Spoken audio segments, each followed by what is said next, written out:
All right, let's get started. The first step is to prepare the ingredients. You'll need a cutting board, a kitchen knife, and a dish.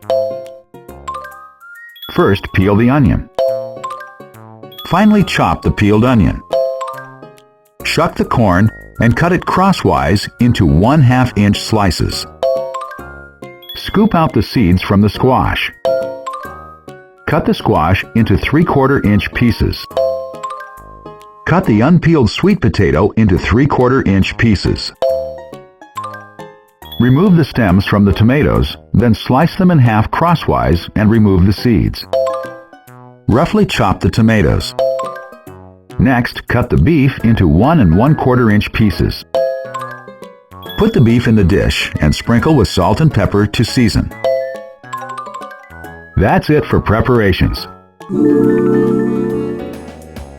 The next step is to cook the ingredients. You'll need a frying pan with a lid and a dish. Heat the olive oil over moderate heat.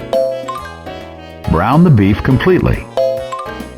Turn off the heat and transfer the browned beef to the dish. Heat the same frying pan over moderate heat, then add the onion. Add a pinch of salt and sauté until the onion has turned golden brown. Add the tomato paste, and the sugar. Pour in the stock and add the bay leaves. Once the broth has come to a boil, return the cooked beef to the frying pan.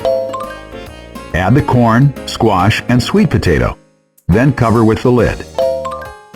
Once the broth comes to a boil, skim off any foam.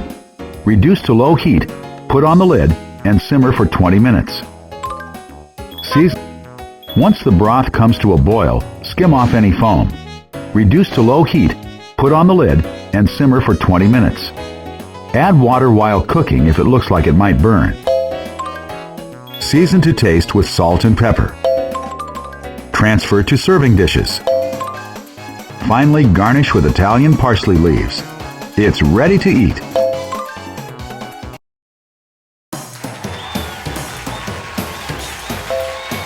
Nice work!